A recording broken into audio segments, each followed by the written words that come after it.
For many years, I have been under several leaders in my life. Marami ho ako naging boss sa buhay ko. Iba-ibang organizations, iba-ibang ministries, iba-ibang mga opisina at mga simbahan. Different leaders that I served under. At napansin ko, magkakaiba ho talaga mga leader. May mga leader, may mga supervisors, may mga pastors, and mga team leaders who are brilliant, excellent, eloquent, ang galing magsalita, valedictorian, summa cum laude, ang talino. Basta magaling. Pero hindi masyadong marunong makisama. Ang sungit-sungit, ang hirap, kausap. Pag nagkamali, ayaw mag-sorry. Hindi marunong magpasensya, hindi marunong magmahal. Pero may mga leader din ako na-meet. Hindi masyado magaling. Walang PhD. Hindi matalino. Bulol magsalita. Pero ang sarap magmahal. Napaka-humble. Ang galing kasama. Ang bilis mag-sorry pag siya'y mali. Ang bilis magpatawad. And then I realized, oo nga, minsan, ang sekreto sa buhay, ang sekreto sa tagumpay, ay hindi pagalingan, hindi payamanan, hindi paramihan ng alam, basta hindi magaling ang hinahanap ni Lord. Ang hinahanap niya ay puso na nagmamahal sa Diyos at nagmamahal sa kapwa.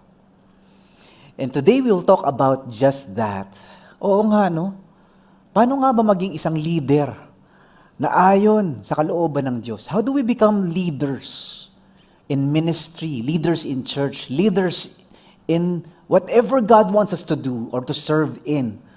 Na isang leader na kagaya ni Jesus. So today we'll talk about paano ba maging church leader. We are now continuing with our series on 1 Peter chapter 5. Alam niyo, ang 1 Peter, napakaganda, Malapit na tayo matapos sa ating series ng 1 Peter. 1 Peter was actually talking about the people of God who is going through a pilgrimage. Para silang naglalakbay. Maraming binabanggit si Peter tungkol sa atin bilang mga anak ng Diyos, bilang mga tupa ng Diyos, as God's flock, as God's people. Una, sabi niya, we are aliens and strangers. Kayo ay mga dayuhan. Iba ang passport ninyo. Your citizenship does not belong to this world. Taga-ibang planeta kayo. Kung basta sakali, sinabi niya, mga alien tayo. Tayo yung mga taga-langit, hindi mga taga-lupa. So in other words, yes, we live in this world. Yes, we are in the world. But we do not belong to the world. Hindi kayo taga dito. Nakikiraan lang tayo dito. So yung mga luho ng mundo, yung layaw ng mundo, yung gusto ng mundo, yung uso sa mundo, huwag niyong sabayan. In fact, the world will hate you. In fact, yung mga kaibigan niyo, yung mga kasama niyo sa trabaho, yung mga kamag-anak ninyo, magagalit sa inyo, maiinis sa inyo, at aayawan kayo dahil kay Jesus. Dahil sa inyong pananampalataya sa Panginoon. And so that's why the book of 1 Peter is an encouragement to them to stay strong when you suffer, na maging matatag, na patuloy mabuhay ng tama kahit napapalibutan ng mali. So maalala nyo, 1 Peter can be divided into 3 parts. First part is about our salvation in Christ. Yung chapters 1 to 2, na tayo daw ay niligtas na, tayo ay binago na tayo'y pinatawad na. We now belong to a different kingdom. We now belong to a different citizenship. Iba na ang tahanan ninyo, iba na ang bahay ninyo. Yan, that's chapters 1 to 2. Pagdating ng chapters 2 to 3, partly, sinasabi doon na dahil kayo'y na kay Kristo na, you submit to Christ. Yan, our submission to Christ. Sundan nyo si Jesus. Magpasakop kayo kay Jesus. You live your lives to honor Jesus Christ. And then, 1 Peter ends in chapters 3 to 5 explaining why there is suffering in this world. Kahit daw tayo ay nagdurusa, dahil tagasunod tayo ni Jesus, ganun talaga. Kasi kung si Jesus dinuraan, minura, tinakwil, nilaglag, tinraidor, ikaw din. Dahil si Jesus sinusundan natin, pagdadaanan din natin yung pinagdaanan niya. And so, it highlights our suffering for Christ. And so that is why 1 Peter chapter 5 talks about while we go through suffering in this world, we need leaders. Yon. Kailangan natin ng mga shepherds na gagabay, tutulong, aagapay sa atin, kahit tayo ay dumadaan ng matinding mga pagsubok at pagdurusa sa mundong ito. Amidst our suffering and our pain and the persecution that we go through. Yan, that's 1 Peter, the persecuted exiles, the pilgrims who go through suffering. Pag binabash ka dahil sa Bible, pag kinakancel ka dahil kay Jesus, pagka inaayawan ka at kinagagalitan ka ng family mo dahil mahal mo ang Panginoon, you need leaders, you need mentors, you need disciplers, you need spiritual guides. And so 1 Peter chapter 5 gives us ano ba ang criteria at requirements at mga responsibility ng isang leader ng church. Yung bang pag may inaakay ka sa Panginoon, what are the qualities that you need to become a good spiritual leader, a church leader? Tandaan nyo to, nung tayo daw ay nagtiwala sa Panginoon, whoever trusts Christ becomes part of God's flock. Naging bahagi tayo ng katawan ng Panginoon. We are now God's people, God's flock. As people of God na napapalibutan ng mga pagsubok at pagdurusa sa mundong ito, kailangan natin ng mga good shepherds who follow the good shepherd. Ang ganda ha? Yung mga pastor at mga leaders, mga deacons, mga volunteers, mga church leaders, tayo daw ay mga shepherds who follow the one who is actually the good shepherd and who take care of God's people. So today we'll be answering the question, how can church leaders take care of God's people? Paano nga ba ang pag-alaga sa mga anak ng Diyos kung ikaw ay leader? Hey, some of you are currently church leaders. You are volunteering in ministry. You are serving in a ministry. Or you are helping the church in whatever capacity you're a church leader. But some of you, you are aspiring to be a church leader. Pastor Mike, gusto ko rin mag-volunteer. I'm just looking for the right time. Pastor Mike, gusto ko rin mag-serve sa church. I'm just waiting for the right moment or the proper ministry for me that fits my talents and my giftings and my passions. Or some of you are saying, Pastor Mike, gusto ko rin mag-lead, gusto ko rin mag-help, gusto ko rin mag-serve. What's the criteria? What does God expect from me? So 1 Peter chapter 5 is for you. Kung leader ka na, or someday leader ka, this is for all of us. By the way, when I was going through some struggles about what leadership is all about, there was one favorite quote that always stands out. Meron ako laging hindi malimut-limutan. College pa to. I saw this in a poster somewhere. Ngayon, it's all over multimedia. Sabi ng quotation, the world needs leaders who cannot be bought, whose word is their promise, who put character above wealth. Ganda, no? Who will not lose their individuality in a crowd, who will be honest in small things as well in great things, who will make no compromise with wrong, whose ambitions are not confined to their own selfish desires. Oh, ang galing! Who will not say they do it just because everybody else does it? This is my favorite. Who are not ashamed or afraid to stand for the truth, even when it is unpopular. Who can say no with emphasis, even when the whole world says yes. Ang galing. That's my favorite quote. College pa yan. Grabe, hindi ko malimutan. And somehow, it seems that quote resembles what 1 Peter chapter 5 is telling us. May binabanggit dito si Pedro. Paano nga ba maging isang pastol? Paano nga ba maging isang shepherd na kagaya ni Jesus Christ na good shepherd? Ito yung una. 1 Peter tells us, well, number one, you need to accept your role as a leader. Kailangan daw makilala mo ang sarili mo, hindi bilang boss o bilang isang bisor o isang napakataas. Kasi ganun ang panuntunan ng mundo, no? The world's standard of leadership is ikaw yung pinakamagaling, ikaw yung pinakamatalino, ikaw lagi ang tama, di wow, lahat na sa'yo na. But First Peter somehow reverses the world's expectations.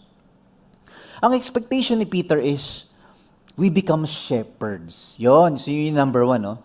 You are expected to be a shepherd. Iba yun that's a different metaphor. Kasi ang metaphor ng mundo sa leader di ba, pag sa election sa class, o election sa barangay, o election sa national election, ang hinahanap natin yung pinakapogi, pinakamaganda, pinakamatalino, pinakamagaling magsalita, mabango ang pangalan. But the Bible somehow portrays the imagery of a humble servant like a shepherd. Tingnan nyo, sabi ni Peter, gusto kong i-encourage yung mga leader sa church.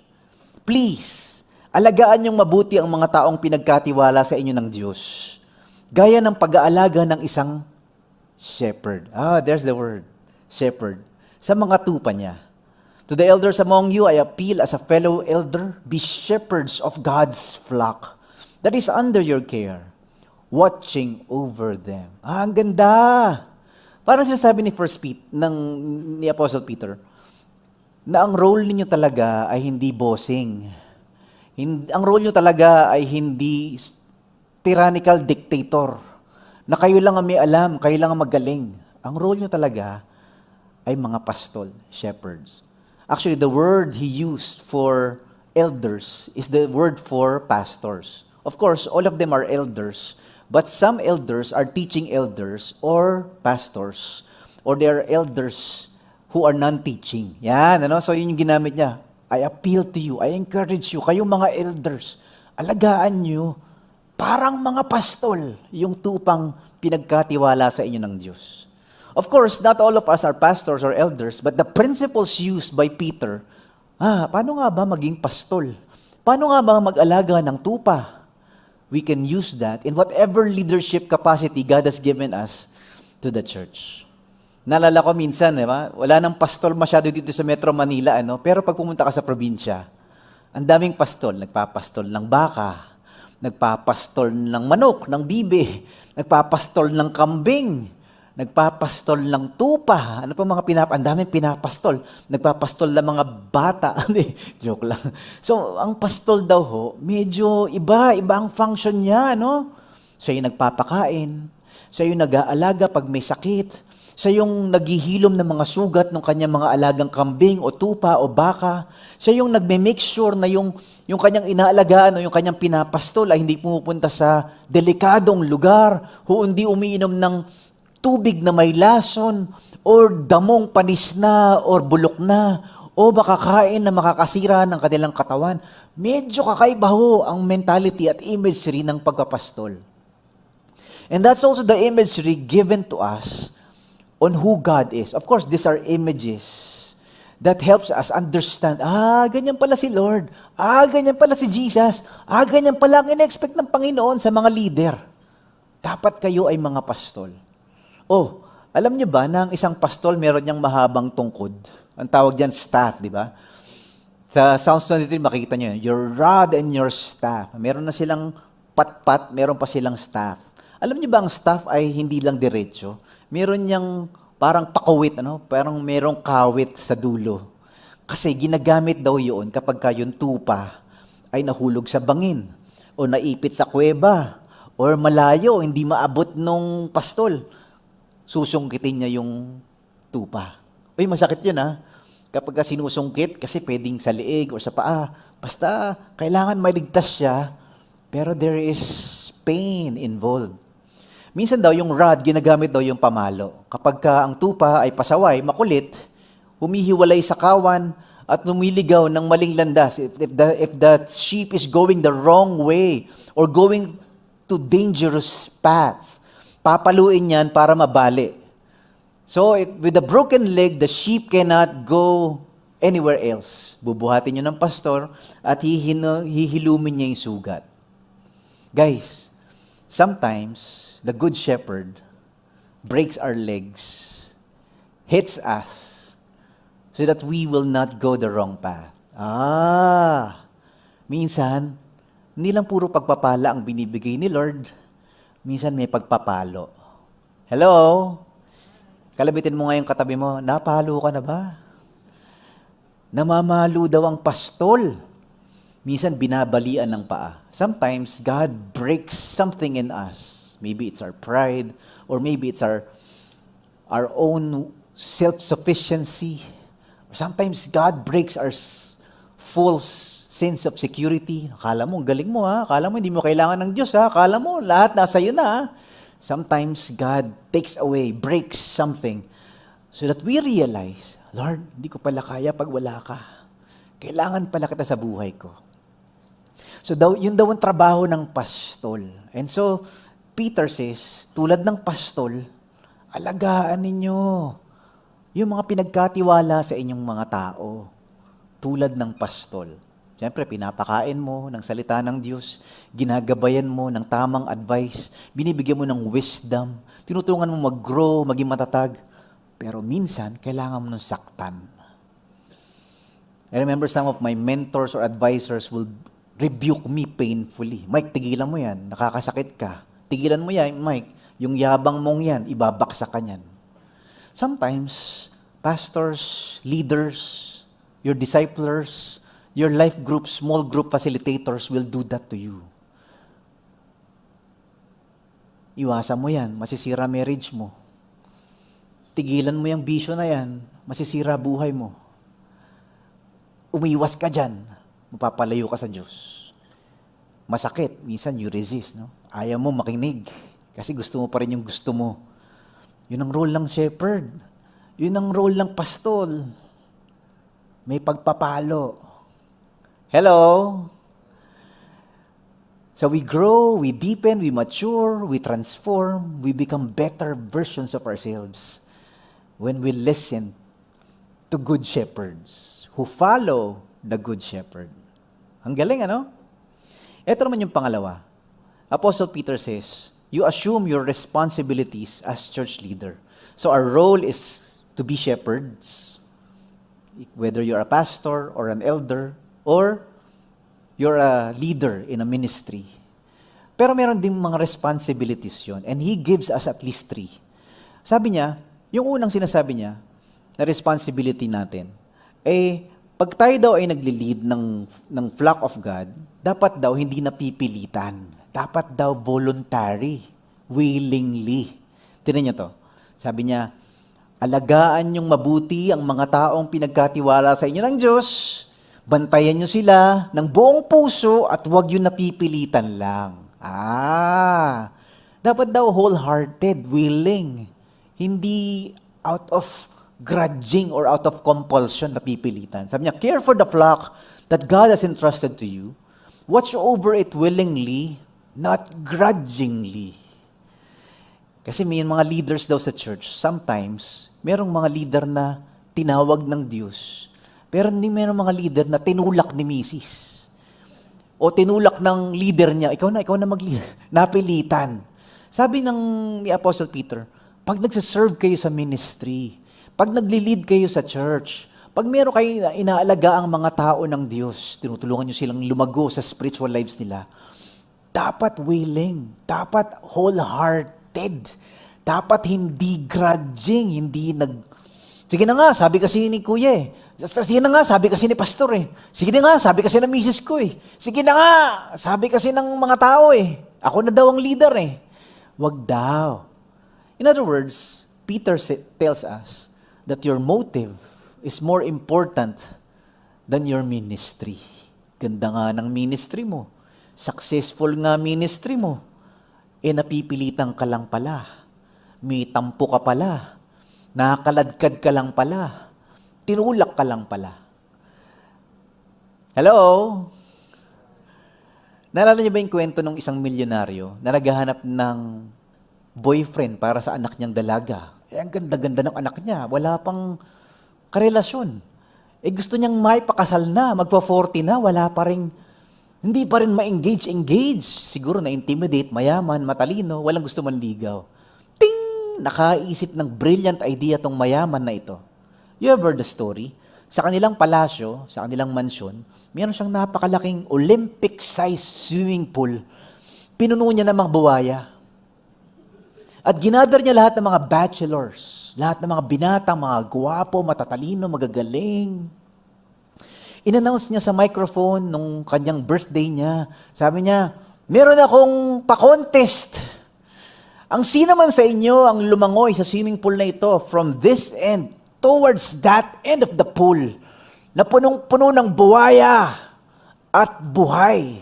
Kailangan hindi tanggal ang kamay, ang paa, kailangan buo ang ilong mo.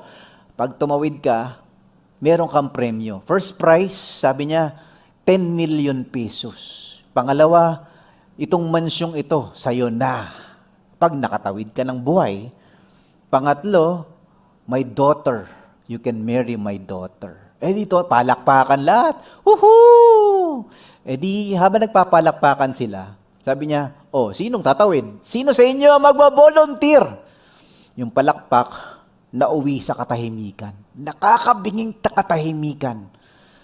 Deafening silence. And the silence was broken.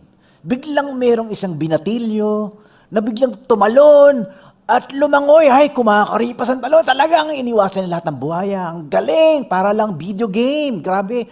Pagdating sa kabila, hingal na hingal siya. Basang-basa. Ay, palakpakan lahat. Woohoo! Congratulations! Pare, mayaman ka na. Milyonaryo ka na. Makapangapasawa ka pa ng maganda. Tinanong ng milyonaryo yung binatang nanalo. Sabi niya, "Uy, good job. Congratulations. Ang galing mo. Ikaw na." Teka nga pala, ba't ka pala tumalon? Dahil ba sa 10 milyon? Hindi! Dahil ba sa mansyong ito, ang ganda ng palasyo ko? Hindi! Dahil ba sa anak kong maganda na gusto mong pakasalan? Hindi! Gusto ko lang malaman sino man tumulak sa akin. Ha? Papatay ko. May mga tao daw sa ministry, nagli-lead sa church, nagvo-volunteer sa ministry. Sabi ni Apostle Peter, napipilitan, naitulak, pero hindi galing sa puso. So he's encouraging us, kailangan galing sa puso, hindi napilitan, hindi naitulak lang. Sabihin mo nga sa katabi mo, ayun sa likod naman, sa likod, ikaw ba yun? Napilitan ka lang ba? So that's the first layer of his encouragement. Not grudgingly, but willingly. Yung second encouragement ni Apostle Peter is when you work or serve the Lord, dapat daw, hindi dahil sa benefits o dahil sisikat ka o yayaman ka. Sabi niya, magtrabaho kayo kasi gusto nyo talagang mag-serve at hindi dahil sa bayad. Care for the flock, not for what you will get out of it, but because you are eager to serve God. Kasi may mga nagsiserve daw sa ministry, siguro pag nag-usher ako, popogi ako nito, daming makakakita ng aking bagong sapatos, bagong salamin, bagong buhok, bagong damit. So sometimes some people serve out of the desire for popularity. Or some people, siguro pag nag-serve ako dito, sisikat ako, they will honor me, they will respect me, they will love me. Or some people say, maybe there's some financial benefits kapag ka nag-serve ako sa ministry na yan. O siguro there's something in it for me. Sabi ni Apostle Peter, when you do serve as a church leader, when you serve in ministry, when you help out in taking care of God's flock, you do it not because of the benefits. You do it because of your love for God, of your eagerness to love God and love God's people. Amen? Dapat daw yung ating puso, mas mahalaga yung ating motibo nang higit sa ating success sa ministry. Kasi maraming mga successful ministries pero mali ang puso eh. Hello?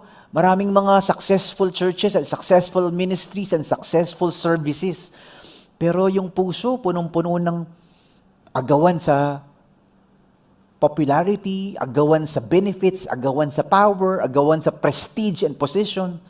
Apostle Peter warns us, kung magtatrabaho kayo, magsaserve kayo kay Lord, when you lead the church, you do it not because you will get something that will benefit you out of greed and selfishness.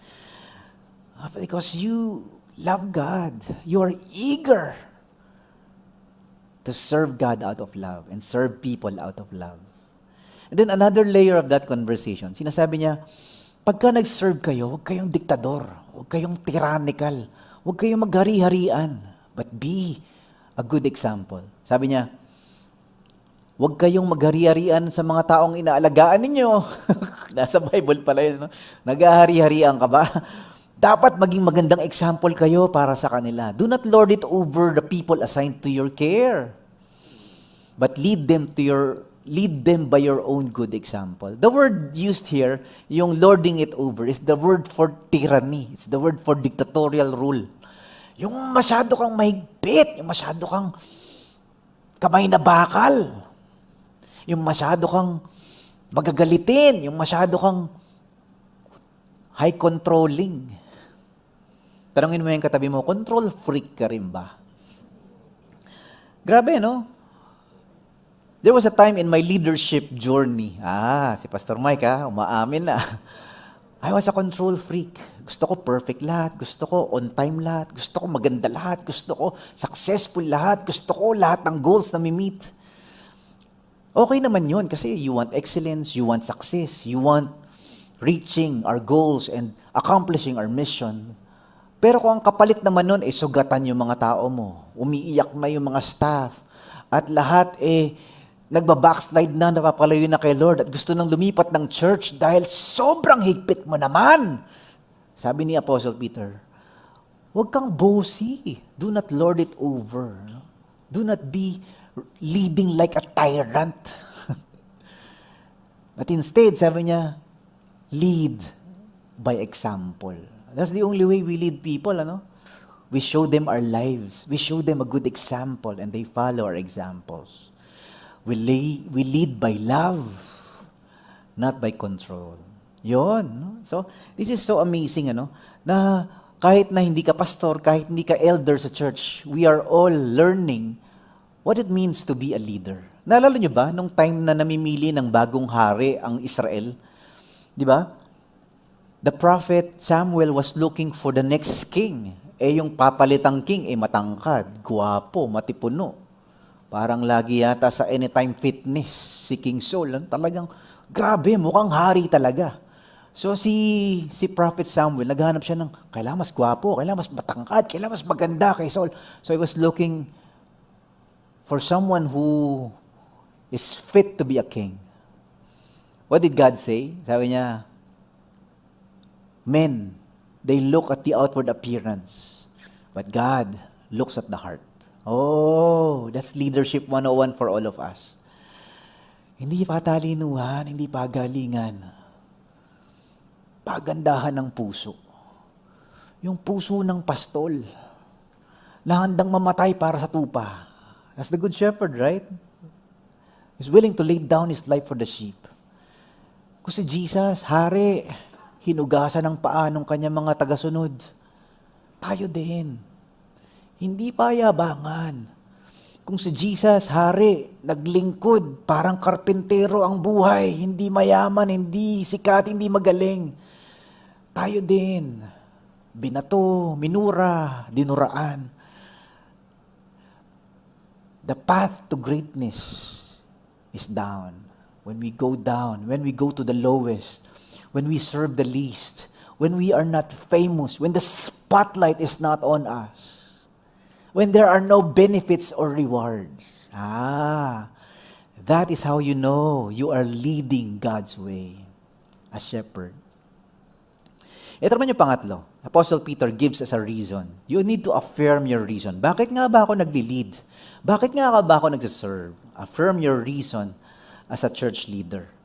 And Peter was telling us, at talagang dahilan, bakit kayo naglilingkod? It's because you have a boss. Your boss is the chief shepherd. So tayo mga small s shepherds, small s shepherds, but the capital S shepherd is our boss who will make an accounting on how we serve. Ito yung sabi niya, pag dumating na ang pinaka-leader ng mga shepherd, ayan na, second coming, when Jesus comes back, tatanggap kayo ng corona na walang kupas, ang ganda. Sabi niya, and when the chief shepherd appears, you will receive a crown of glory that will never fade away. That's amazing, ano? Peter is aligning our hearts. Oo nga, I'm not the boss. This church, this ministry, and this flock, these people, I do not own them. I am not the master over them. There's a master who I submit to and I report to. Meron palang bossing talaga, si Jesus Christ. Meron talagang pastol talaga, na pastol naming lahat.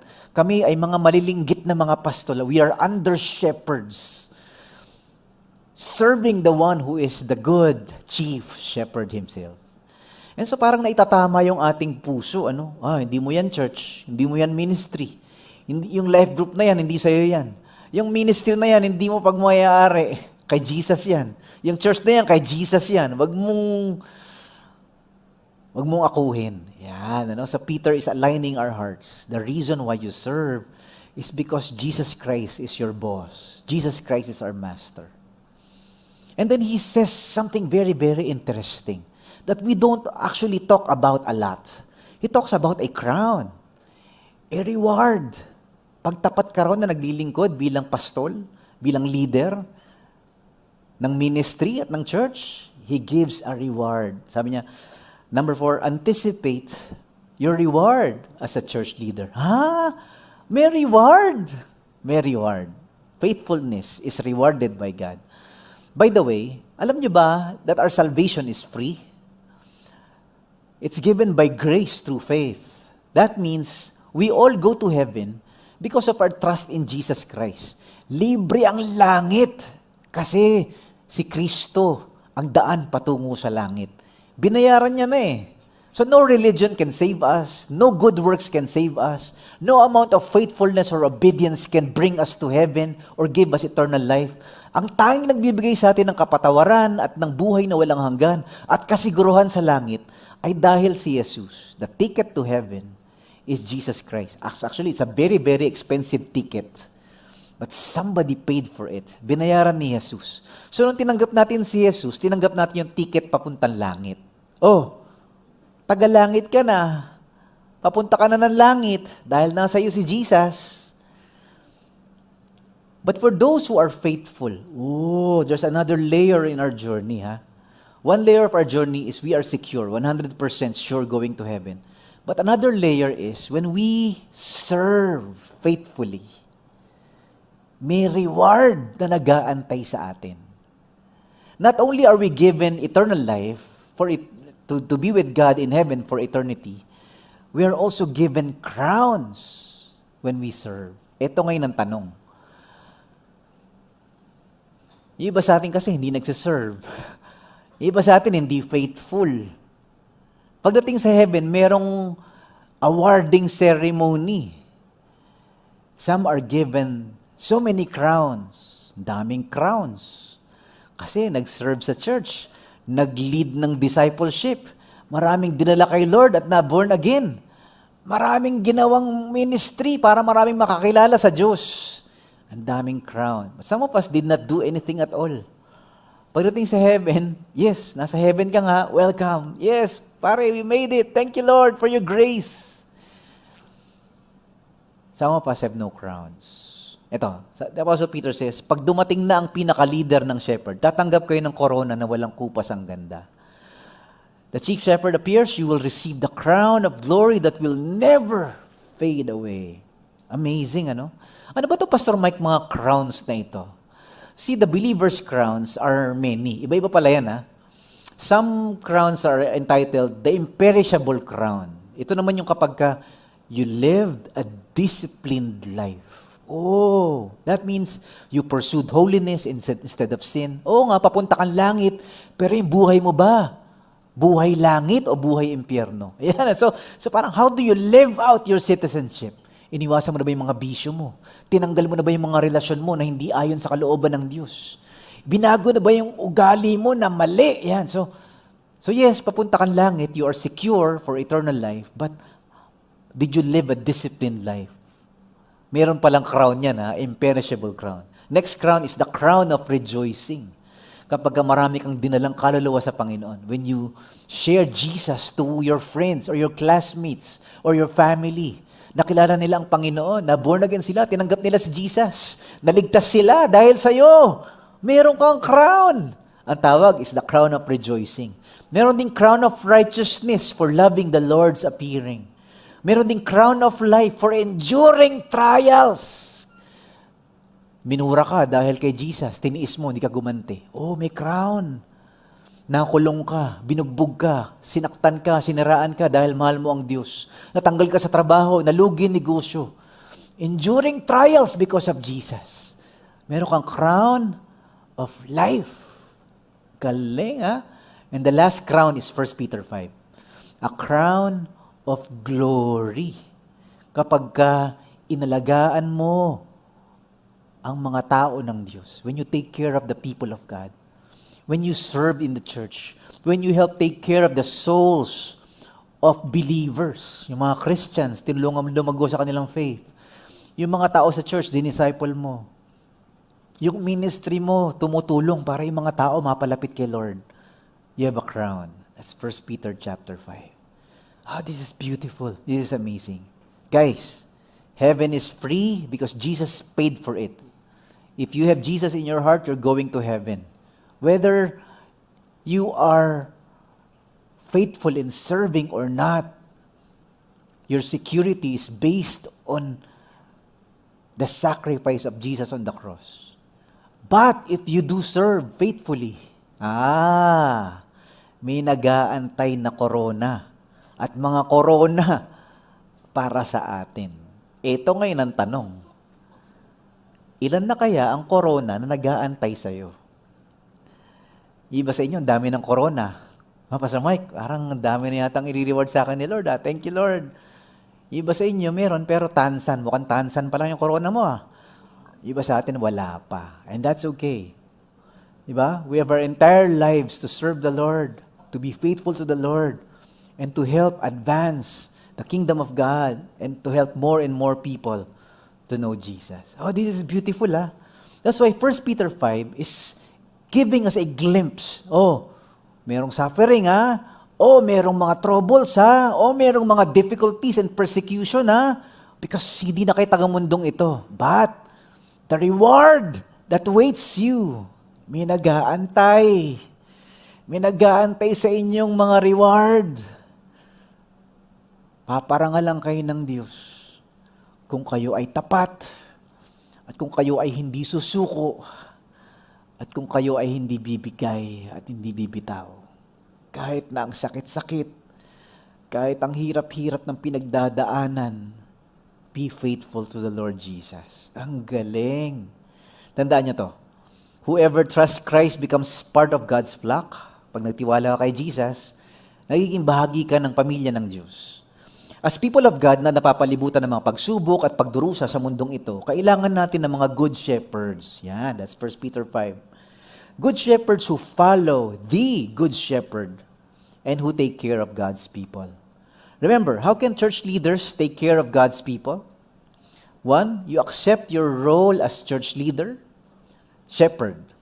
Number 2, assume your responsibilities as church leader, not out of greed, but out of willingness, not out of tyrannical rule, but by living a good example, not because of the benefits, but because you love God. And then affirm your reason as a church leader. I have a boss. The good shepherd, the chief shepherd, wants me to shepherd his flock. And then you anticipate your reward. The crown of glory for those who faithfully serve God's flock. Grabe, no? Ito yung paalala at pagkabigay ng kalakasan sa atin na kahit na ang gulo-gulo ng ating pinagdadaanan sa mundong ito, masarap pa rin kasi una, kasama natin ang Diyos. Pangalawa, hindi na tayo taga dito. Kaya yung mga bagay sa mundo, hindi talaga natin pag-aari. Lahat pahiram lang. Balang araw, uuwi tayo sa ating totoong tahanan. At pangatlo, kapag tayo ay naglingkod ng tapat at mahusay, hindi kinakalimutan ng Diyos, may gantimpala ang Diyos sa mga naglilingkod ng mahusay at tapat. And that encourages us to hang on, to persevere, and to never give up. That's 1 Peter chapter 5. Praise God. Tayo pong lahat ay tumayo, tayo manalangin. Thank you, Lord. Salamat po, Panginoon, sa iyong paalala sa amin na ikaw ang aming buhay, na ikaw ang aming pag-asa, na ikaw ang aming lakas, na ikaw ang aming dahilan kung bakit kami nagpapatuloy. Pero Lord, kahit na aming pinagdadaanan ay masakit, mahirap, matindi, Lord, we know that you are the one who sustains us. Because of your presence in our lives, because of your goodness in our lives, and because of your faithfulness in our lives as well. Salamat, Lord, we can look forward to our heavenly home. We can look forward for a better country, a better kingdom. But we also look forward for the rewards that await those who are faithfully serving you and taking care of your people. Thank you, Lord. Thank you, Lord. I pray for those who are going through difficult times, especially those who are leading the church, especially those who are serving in ministry, especially those who are volunteering in whatever form of helping the church.